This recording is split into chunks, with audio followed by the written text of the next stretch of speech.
നമ്മുടെ ലോകം വളരെ വിചിത്രമായ ചില രഹസ്യങ്ങൾ ഒളിപ്പിച്ചു വെച്ചിട്ടുണ്ട്. ചരിത്രത്തിന് താളുകളൊന്ന് മറിച്ചു നോക്കിയാൽ നമ്മളെ ഞെട്ടിക്കുന്ന ഒരു പാറ്റേൺ കാണാം. ലോകത്തെ മുഴുവൻ ഭയത്തിന്റെ മുൾമുനയിൽ നിർത്തിയ ഓരോ മഹാമാരിക്ക് ശേഷവും ടെക്നോളജിയിൽ അവിശ്വസനീയമായ ഒരു കുതിച്ചുചാട്ടം ഉണ്ടായിട്ടുണ്ട്. ഇതൊരു വെറും യാദൃശികമാണോ, അതോ ഇതിനു പിന്നിൽ നമ്മൾ കാണാത്ത എന്തെങ്കിലും ഗൂഢാലോചനകളുണ്ടോ? നമുക്ക് ഈ നിഗൂഢതകളെ ചുരുളുകളൊന്ന് അഴിച്ചു നോക്കാം.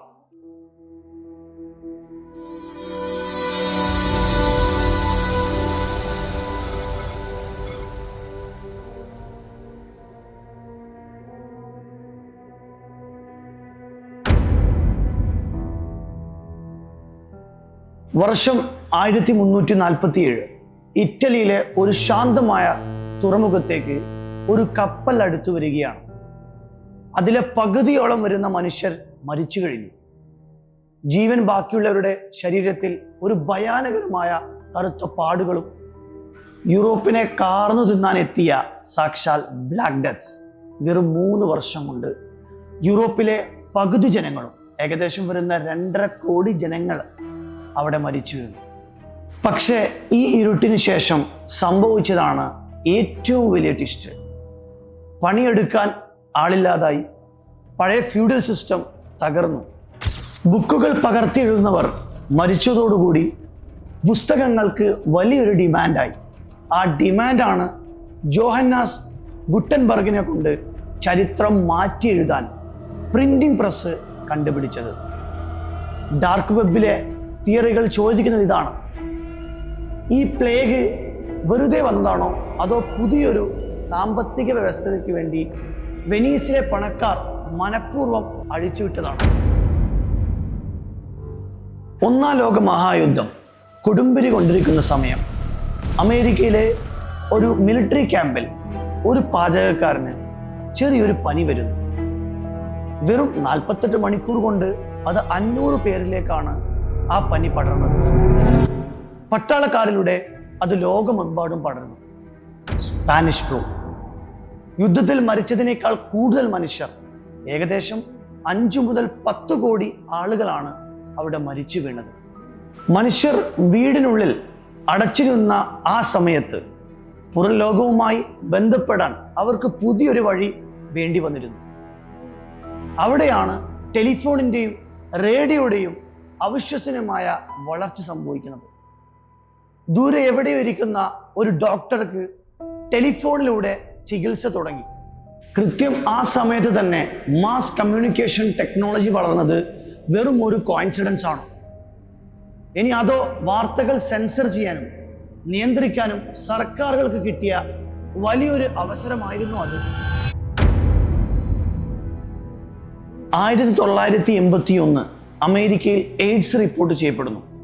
മരുന്നില്ലാത്ത ആ അസുഖം പടർന്നപ്പോൾ ലോകമെമ്പാടുമുള്ള ഡോക്ടർമാർക്ക് വിവരങ്ങൾ വളരെ പെട്ടെന്ന് കൈമാറേണ്ട ഒരു അടിയന്തര സാഹചര്യം വന്നു. അതുവരെ അമേരിക്കൻ മിലിറ്ററി മാത്രം ഉപയോഗിച്ചിരുന്ന അർപ്പാനെറ്റ് മെഡിക്കൽ രംഗത്തും തുറന്നു കൊടുക്കപ്പെട്ടു. അതെ, ഇന്നത്തെ ഇന്റർനെറ്റിന്റെ കുതിപ്പിന് അതൊരു തുടക്കമായി. രോഗികൾ ഓൺലൈനായി കമ്മ്യൂണിറ്റികൾ ഉണ്ടാക്കിയതോടെ ഇന്റർനെറ്റിന്റെ ആദ്യത്തെ സോഷ്യൽ മീഡിയ നെറ്റ്വർക്ക് പിറന്നു. ഈ പ്രതിസന്ധി ഫാർമ കമ്പനികൾക്ക് നൽകിയത് കോടികളുടെ ലാഭമായിരുന്നു. ഇത് നമ്മുടെ സ്വന്തം കഥ. 2019 ഡിസംബറിൽ വുഹാനിൽ തുടങ്ങിയ ലോകത്തെ മുഴുവനും വീടിനുള്ളിൽ തളച്ചിട്ട COVID-19 ജീവഭയം കാരണം നമ്മളെല്ലാവരും സർക്കാരുകളുടെ എല്ലാവിധ നിയന്ത്രണങ്ങൾക്കും കണ്ണും പൂട്ടി സമ്മതം മൂടി. പക്ഷേ ടെക് ലോകത്ത് നടന്നത് മാന്ത്രിക വിദ്യയായിരുന്നു. Zoom app, online shopping, Google pay പോലുള്ള ഡിജിറ്റൽ പേയ്മെന്റുകൾ. അടുത്ത 10 വർഷം കൊണ്ട് വരേണ്ട മാറ്റങ്ങളാണ് ലോകത്ത് വെറും 3 മാസം കൊണ്ട് സംഭവിച്ചത്. വർക്ക് ഫ്രം ഹോമും ഓൺലൈൻ ഡാറ്റയുടെ ഒഴുക്കും കൂടിയപ്പോൾ അത് കരുത്തു പകർന്നത് സാക്ഷാൽ ആർട്ടിഫിഷ്യൽ ഇന്റലിജൻസ് ആണ്, അഥവാ AI. മനുഷ്യൻ പേടിയിലിരിക്കുമ്പോൾ തന്നെയാണ് ലോകം മുഴുവനും അതിവേഗത്തിൽ 5G ടവറുകളും ഉയർന്നത്. നവോമി ക്ലെയിൻ എഴുതിയ ഷോക്ക് ഡോക്ട്രിൻ എന്നൊരു തിയറി ഉണ്ട്. അതായത് മനുഷ്യർ വല്ലാത്തൊരു ഭയത്തിൽ നിൽക്കുമ്പോഴാണ് അവൻ ഏത് വലിയൊരു മാറ്റവും പെട്ടെന്ന് അക്സെപ്റ്റ് ചെയ്യും. ആ സമയത്ത് വൻകിടക്കാർ അവരുടെ അജണ്ടകൾ വളരെ എളുപ്പത്തിൽ നടപ്പിലാക്കും. പ്ലാഗ് വന്നപ്പോൾ പ്രിന്റിംഗ് പ്രസ് വന്നു, സ്പാനിഷ് ഫ്ലൂ വന്നപ്പോൾ റേഡിയോയും ടെലിഫോണും വന്നു, കോവിഡ് വന്നപ്പോൾ AI, ഡിജിറ്റൽ പേയ്മെന്റ്, 5G വന്നു. എല്ലാ പ്രതിസന്ധികളും സിസ്റ്റം റീബൂട്ട് ചെയ്യാനുള്ള ഒരു തരം റീസെറ്റ് ബട്ടണാണ്. ഇനി എന്ത്? കഥ ഇവിടെ തീരുന്നില്ല. ലോക ആരോഗ്യ സംഘടന മുന്നറിയിപ്പ് നൽകുന്നുണ്ട്. കോവിഡിനേക്കാൾ 20 മടങ്ങ് അപകടകരമായ ഡിസീസ് X വരാൻ സാധ്യതയുണ്ടെന്ന്.